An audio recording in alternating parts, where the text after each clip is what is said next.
Another month, another budget video. Whoa, we are already in the month of June, which is like halfway through the year. And if you know me, I like embrace the beginning of the year and I'm so for it, and then comes like towards May and then I'm like, okay, can the next year come already? So that's my kind of vibe that I'm in. But let's just recap of last month. A lot of engagements happened. Like it was Mother's Day, it was Courtney's birthday, it was my friend's birthday, it was a baby's dedication. So there was a lot happening and also required money.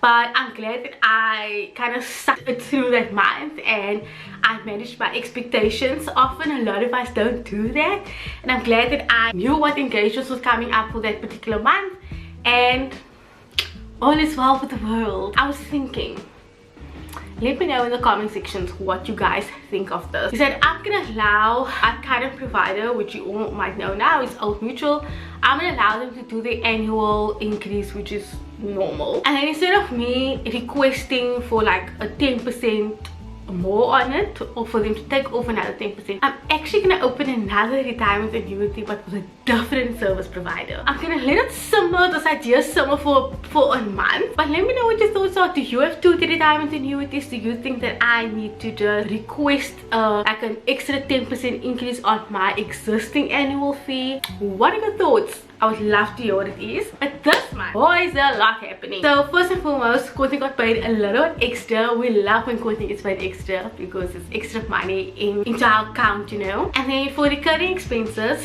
last month our landlord came because we would be in this place for the last 3 years and we were gonna stay another month. We just didn't tell our landlord that, and he came and he said, listen, we've been great tenants, so he's not increasing our rent again this month, which is a blessing because rent is actually the biggest expense out of our budget. It wasn't increased for this year and it's not being increased for next year as well, which is super ideal because everything else is increasing, and I would really like that my rent stays the same. We all know what food is like. I don't know if you guys have started noticing, but the same stuff that you buy is increasing by like 100 rand every week. If you do weekly grocery shopping like me, I'm like having to put an extra 400 rand into groceries, which is insane. Why is food so expensive? I actually made a note to research what is happening, because oh my god, we need food to survive. So if food starts increasing the way it does,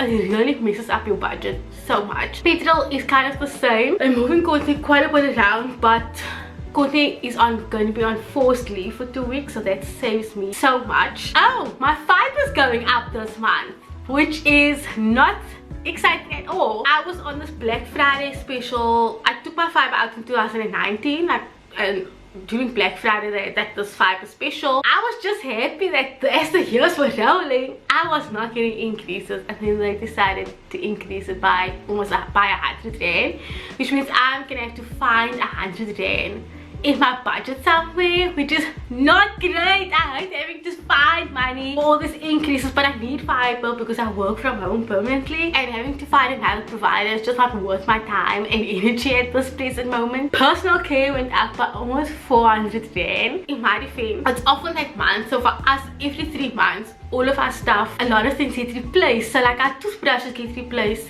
so it's my toothbrush, dental floss, Courtney's aftershave, I had to buy skincare. It was a whole vibe, and I was like, you know what, this happens every 3 months. I don't know why I'm shocked every time when this 3 months come, but that's why it went up by about 400 rand. It's not great because I want to keep my recurring expenses kind of the same, so that my emergency fund kind of is that amount of money times 3, because you need to have 3 times worth of emergency fund. Our policies are still the same for this month. Next month everything else of our policies is going up. Oh my word, I don't even want to think about it. Debt is the same, savings is the same. So emergency fund, 52-week savings. This month's 52-week savings is 1,200 rand.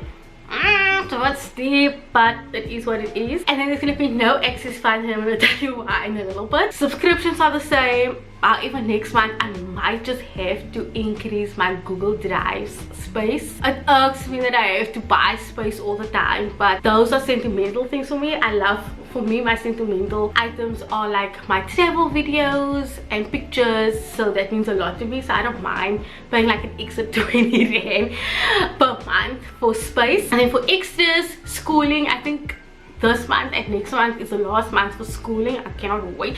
And then we paid Mr. Price because Courtney has a Mr. Price account, and we used it last month. I think we bought new pillows, new to replace our pillows, and there was a few odds and ends that Courtney had purchased for himself. Courtney and I decided that we are gonna go on holiday. We're gonna go on a 3-night stay in 2 different towns. We've been to these towns already, but I didn't explore it in the way that I wanted to. And so that's our treat for ourselves, because Courtney's also gonna be on forced leave, so what is he gonna do with himself? So I took leave on Thursday and Friday, and I'm very excited about it. But if there's one thing I do want to mention, and I think it's so interesting, if you guys have a Netflix subscription, I highly recommend you watch Money Explained. And it is a limited series. I checked now, it's still on because it only came out the beginning of this month. It came out, or beginning of last month, sorry, beginning of May it came out, and it is awesome. I think it's really informative. I think it's to the point. It's 5 episodes of 20 minutes each, and it's the first episode is about get rich schemes. So they talk about pyramid schemes, MLA, these Ponzi schemes. They explain it.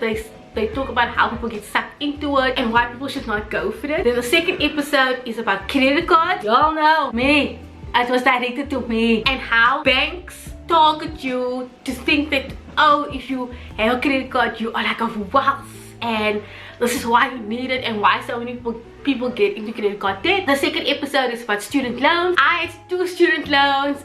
Some of you might know what that is like. You might still be paying it off. I know all too well about it, and how people are in debt. Of course, this is as an American context, but a lot of it is the same in South Africa. And then the 4th episode is about gambling, and how people are obsessed with gambling and thinking that they're gonna get rich and have all this wealth of money. And the last episode is about retirement, and there are so many people of age that are saying, oh my god, they never prepped for retirement, and now they are like in retirement age and have no retirement. So I think it's an awesome little series, little package thing of 20 minutes each episode. You will love it. You will learn such a lot. It will make you think about your future and why you shouldn't just have an order, you should have other investments as well. So yeah guys, that's all I have for you for this month. I hope that you are going to flourish in the month of June, that you are still on your debt journey. I'm still struggling with my credit card. I'm just putting it out there. But if you have any questions for me, let me know about my order situation, what are your thoughts about it, and I will see you in the next budget video. Bye guys.